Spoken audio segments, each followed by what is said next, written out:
Thank you very much. Thank you, Klaus, for that terrific introduction. I'm tempted to ask if you are the conductor, and to say that it is a very good thing if no one misses any notes, the piano or the orchestra. I want to applaud you for everything that you've done to put this World Economic Forum together and to make it a place where people come to share ideas, and ideas that can indeed lead to a better world. It is a wonderful gathering of civil society, of business, of great leaders from around the world. And also, I note that you've also gone out of your way to include young people, and I thank you very much for your efforts.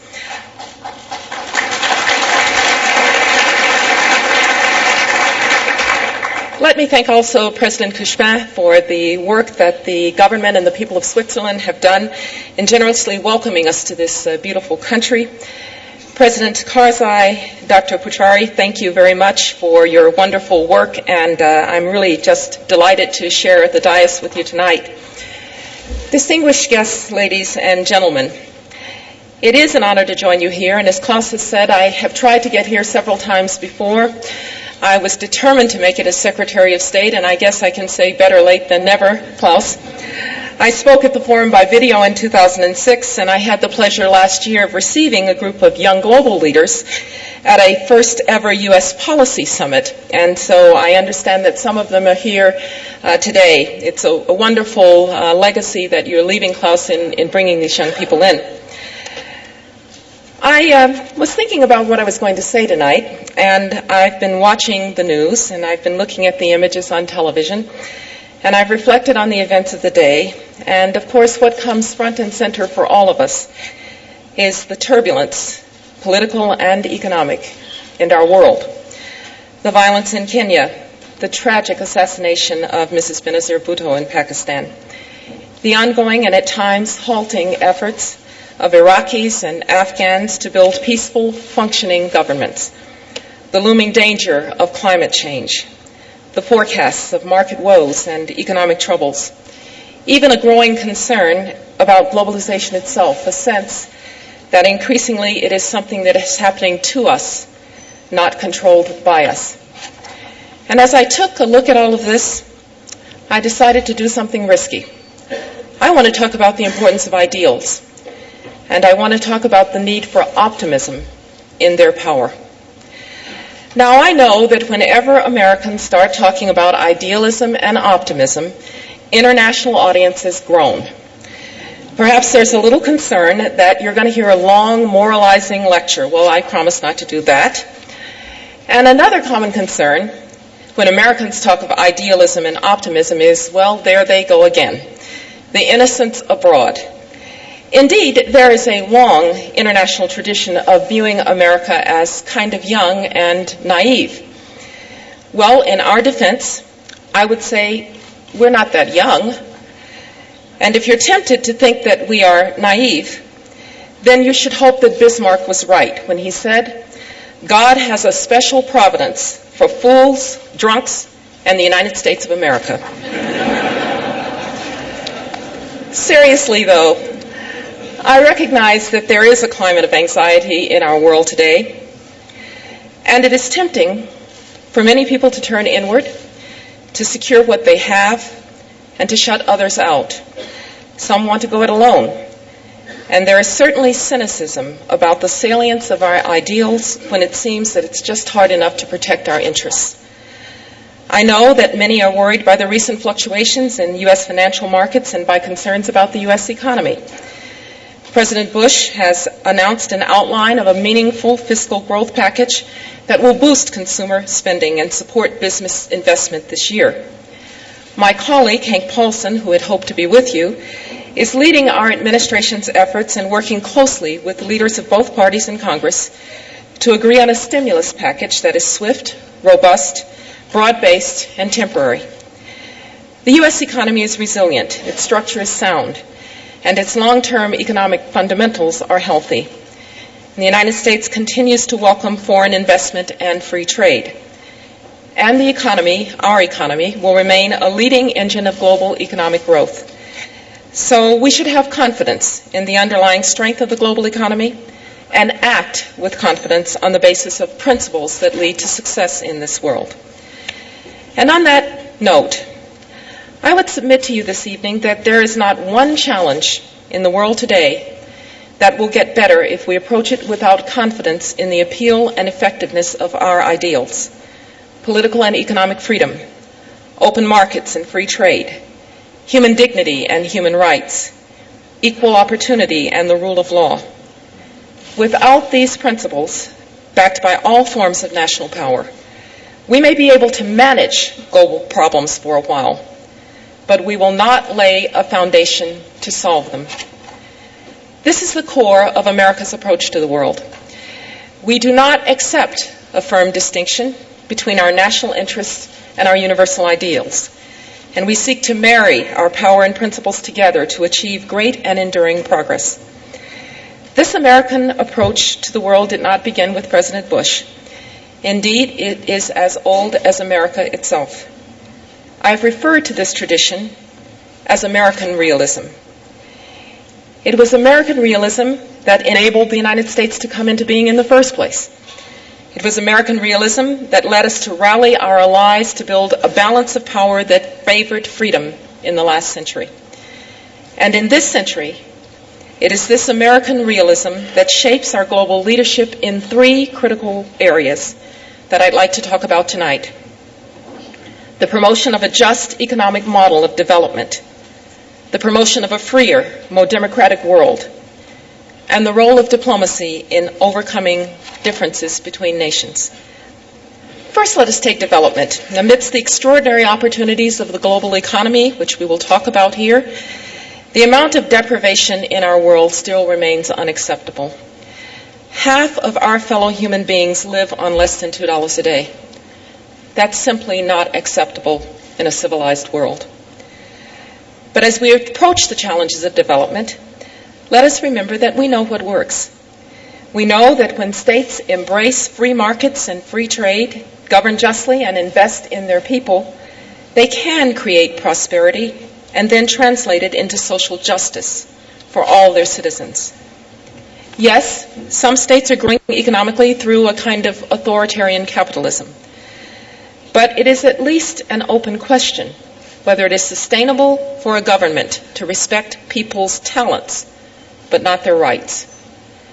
In the long run, democracy, development, and social justice must go hand in hand. We must treat developing nations not as objects of our policy, but as equal partners in a shared endeavor of dignity. We must support leaders and citizens in developing nations who are transforming the character of their countries through good governance and economic reform, investment in health and education, the rule of law, and a fight against corruption. And we must transform our foreign assistance into an incentive for developing nations to embrace political and economic liberty, to build just and effective states, and to take ownership of their own development. In recent years, the United States has been trying to put these principles into practice in our core development policies. Indeed, under President Bush and with the full support of our Congress, the United States has launched the largest international development effort since the Marshall Plan. We have met or are clearly on course to meet all of our international commitments to increase official development assistance. Since 2001, we have doubled our assistance to Latin America. We've quadrupled it for Africa, and we've tripled it worldwide, all while reforming it better to support responsible policies of developing states. We have put $7.5 billion into our Millennium Challenge Account initiative, which is rooted in the ideals of the Monterey Consensus. And we have launched historic efforts to combat malaria and HIV/AIDS. In fact, President Bush's emergency plan for AIDS relief is the largest effort ever by one nation to combat a single disease. But more and better aid has to be accompanied by the global expansion of free and fair trade. It isn't easy. I will tell you, it is not easy for the American president to advocate free and fair trade at a time of growing economic populism. Yet, President Bush remains committed to completing a successful Doha round, and my colleague, Susan Schwab, who is here tonight in Davos, is working hard to do just that. The President has pledged that the United States will eliminate all tariffs, subsidies, and barriers to free flow of goods and services, including agriculture, as other nations do the same. And we expect our partners to join us in finding a way to make Doha a success. If we are to continue expanding global economic growth, we also need to find a new approach to energy and the environment. If we proceed on our current course, we have an unacceptable choice. Either sacrifice global economic growth for the health of our planet or sacrifice the health of our planet for fossil fuel-led growth. We cannot do that. We have to reject this course and work instead to cut the Gordian knot of fossil fuels, carbon emissions, and economic activity. I want to assure you that we Americans realize how central a solution to climate change is to the future health and success of the international system. And we will be tireless in helping to lead the search for that solution through the UN Framework Convention and through the major economies meetings that President Bush proposed, the first of which we hosted past September. As we work for a more just economic order, we must also work to promote a freer and more democratic world, a world that will one day include a democratic Cuba, a democratic Burma, and a fully democratic Middle East. Now, this emphasis on democracy in the Middle East is controversial, I admit. And some would say, well, it's actually made the situation worse. I would ask, worse compared to what? Worse than when the Syrian army occupied Lebanon for nearly 30 years? Worse than when the Palestinian people could not hold their leaders accountable and watched as a chance for peace was squandered and evaporated into the Second Intifada? Worse than the tyranny of Saddam Hussein at the heart of the Middle East, who terrified his neighbors and whose legacy is the bodies of 300,000 innocent people that he left in unmarked mass graves? Or worse, perhaps, than the false stability which masked a freedom gap, spawned hopelessness, and fed hatred so deep that 19 men found cause to fly airplanes into American cities on a fine September morning. No, ladies and gentlemen, the past order in the Middle East is nothing to extol, but it does not make the challenges of the present less difficult. Even when you cherish democratic ideals, it is never easy to turn them into effective democratic institutions. This process will take decades, and it will be driven, as it should be, and as it only can be, by courageous leaders and citizens of the region. Different nations will find ways to express democratic values that reflect their own cultures and their own ways of life. And yet the basics are universal, and we know them. That men and women have the right to choose who will govern them, to speak their minds, to worship freely, and to find protection from the arbitrary power of the state. The main problem for democracy in the Middle East has not been that people are not ready for it. The problem is that there are violent forces of reaction that cannot be allowed to triumph. The problem is that too many Lebanese journalists and parliamentarians are being assassinated in a campaign of intimidation, and that the Lebanese have not been permitted to elect their president freely. The problem is that too many peaceful human rights activists and journalists and bloggers are sitting in prison for actions that should not be considered crimes in any country. The problem is not that a group like Hamas won one free election. It is that the leaders of Hamas still refuse to make the fundamental choice that is required for any democracy to function. You can be a political party, or you can be a terrorist group.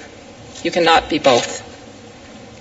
We should be under no illusions that the challenges in the Middle East will get any better if we approach them in a less principled fashion. In fact, the only truly effective solutions to many of these challenges will emerge not in spite of democracy, but because of it. Democracy is the most realistic way for diverse peoples to resolve their differences and share power and heal social divisions without violence or repression. Democracy is the most likely way to ensure that women have an equal place in society and an equal right to make the basic choices that define their lives. And democracy is the most realistic path to lasting peace among nations. In the short run, there will surely be struggles and setbacks. There will be stumbles and even falls. But delaying the start of the democratic enterprise will only mask tensions and breed frustrations that will not be suppressed forever. Now, this brings us finally to the matter of diplomacy. Do optimism and idealism play a role in this endeavor, which is by its very nature the art of the possible? Is it, as Lloyd Palmerston said, that nations have no permanent enemies and no permanent allies, only permanent interests? Well, I can assure you that America has no permanent enemies because we harbor no permanent hatreds. The United States is sometimes thought of a nation that perhaps does not dwell enough on its own history. To that I say good for us, because too much focus on history can become a prison for nations. Diplomacy, if properly practiced, is not just talking for the sake of talking. It requires incentives and disincentives to make the choice clear to those with whom you're dealing that you will change your behavior if they are willing to change theirs. Diplomacy can make possible a world in which old enemies can become, if not friends, then no longer adversaries. Consider the case of Libya. Just a few years ago, the United States and Libya were locked in a state of hostility. But as Libya has chosen to reject terrorism, to renounce its pursuit of weapons of mass destruction, and to rejoin the international community, the United States has reached out. And today, though we still have our differences, we have nothing to fear from one another. The United States is building a similarly positive relationship with Vietnam, which would have been unthinkable 30 years ago. And of course, with China, we have built a productive relationship that redounds to the benefits of both our peoples. But perhaps nowhere is it clearer that we have no permanent enemies than in our relationship with Russia. Ladies and gentlemen, the recent talk about a new Cold War is hyperbolic nonsense. Our relations today are fundamentally different than they were when all we shared was a desire to avoid mutual annihilation. The fact is that the United States and Russia are working constructively today on many issues of mutual interest, from counterproliferation to counterterrorism to the pursuit of peace in the Middle East. And we're determined to remember this, even when we hear unwise and irresponsible rhetoric from Russia itself that harkens back to an earlier time. To be sure, there have been disappointments. Though we recognize that Russians today enjoy considerable personal and economic freedom, we believe that Russia's greatness will ultimately be secured best through greater political freedom for its people and through the establishment of strong institutions that check the power of the state rather than serve the interests of a few. We also believe that Russia should contribute to a transparent and open global energy economy, not a monopolistic one. But whatever the difficulties, no one can imagine a world in which the absence of U.S.-Russian cooperation will make any of our challenges easier to solve. It is because America desires no permanent enemies that we can imagine a better relationship with North Korea, and we are working to build it through the six-party talks. North Korea is disabling its Yongbyon nuclear facility, but there are other obligations that have yet to be met and must be, including the provision of a complete and accurate declaration of all nuclear programs and activities. Still, we continue to believe that we can use the six-party talks for even larger purposes, to finally end the conflict on the Korean Peninsula, to forge a mechanism for security cooperation in Northeast Asia, to make peninsular issues a source of regional cooperation, not conflict, and to improve relations between North Korea and the international community, which would benefit no one more than the North Korean people themselves. Let me assure you that the United States also has no desire to have a permanent enemy in Iran, even after 29 years of difficult history. Iranians are a proud people with a great culture, and we respect the contributions that they have made to world civilization. We have no conflict with Iran's people, but we have real differences with Iran's government, from its support for terrorism to its destabilizing policies in Iraq to its pursuit of technologies that could lead to a nuclear weapon. With our agreement yesterday to pass a third Chapter 7 sanctions resolution, the permanent members of the Security Council plus Germany showed that we remain united, that we do not want Iran to become a nuclear weapons power, and that we will continue to hold Iran to its international obligations. Ultimately, though, this problem can and should be resolved through diplomacy. Should Iran suspend its uranium enrichment and reprocessing activities, which is an international demand, not an American one, we could begin negotiations, and we could work over time to build a new, more normal relationship, one defined not by fear and mistrust, but growing cooperation, expanding trade and exchange, and the peaceful management of our differences. Our confidence that there are no permanent enemies also gives us hope that two states, Israel and Palestine, will one day live side by side in peace and security. The Annapolis process will support the bilateral efforts of Prime Minister Olmert and President Abbas to end the conflict between their peoples. But we must not lose sight of what that peace will really mean. Peace will mean that Palestinians will never again suffer the humiliations of occupation and wasted hours spent in checkpoints, and will instead be free to work and prosper in a state of their own. Peace will mean that Israelis, who have so justly and proudly defended the Jewish state for the past 60 years, will finally see their right to exist affirmed and accepted by their neighbors. And peace will mean that the hatreds born of this now 60-year-old conflict will pass away with this current generation, not be passed on to infect new ones. All conflicts must end, and nations need not have permanent enemies. But Lloyd Palmerston was wrong on the other part of that quote, that nations have no permanent allies. The United States has permanent allies. They are the allies with whom we share values, allies like Japan and South Korea and Australia, the allies we have in our own hemisphere, and of course, the allies that we have across this continent, within NATO and the European Union. Let me speak for just a moment about this extraordinary alliance called the Transatlantic Alliance. The United States expects a lot of our allies, and our allies expect a lot of us. And the alliance has endured recent frictions, but it has never fractured.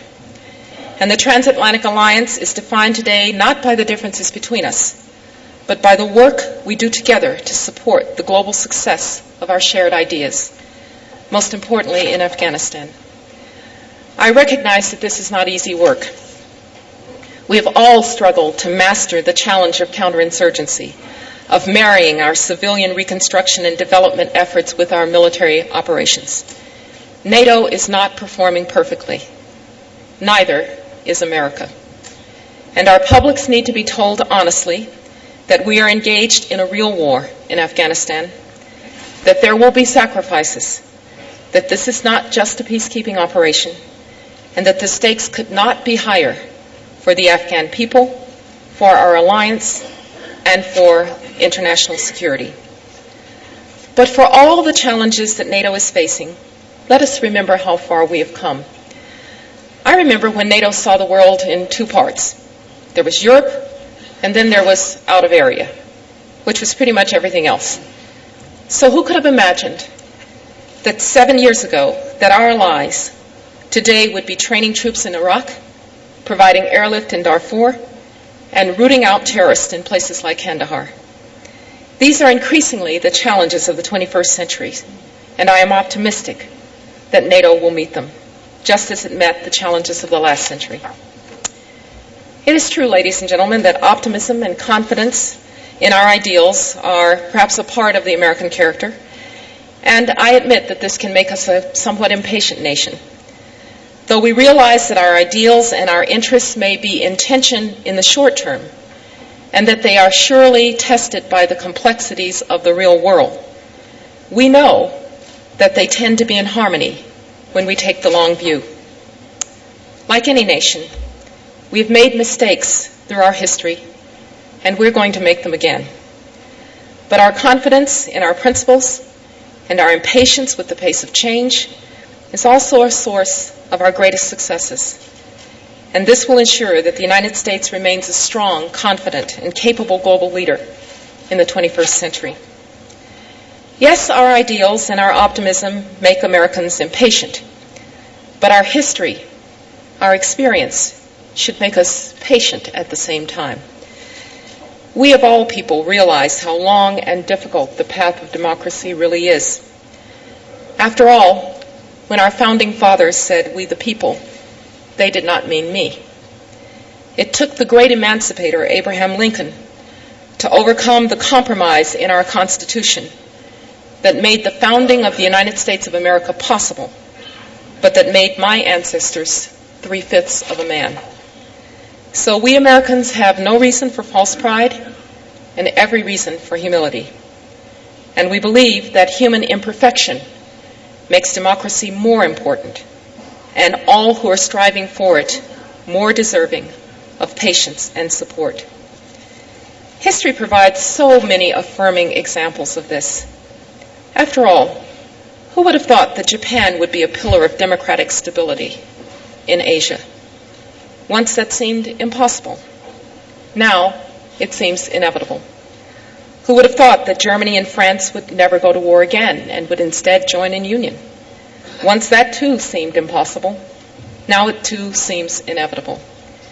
And who would have thought that NATO and the European Union would erase old divisions of East and West, that they would unite democratic nations across Europe, and that the alliance would hold its 2006 summit in Latvia? Once that seemed impossible. Now it too seems inevitable. And even today, from time to time, we catch the occasional glimpse of what a better world could look like. I've seen it while sitting in a provincial council in Kirkuk and watching as Iraqis search in peace for ways to resolve their differences. I've seen it when I watch the Saudi foreign minister applaud the Israeli prime minister's speech about a new opportunity for peace. And I have seen what a better future could look like when improbably I have watched the American president stand with elected leaders under the flags of a democratic Iraq, a democratic Afghanistan, and a democratic future state of Palestine. That, ultimately, is the role of confidence in the eventual triumph of our ideals. To face the world every day as it is, but to know that it does not have to be that way. And to keep in sight the better, not perfect, but better world that it can be. Thank you very much.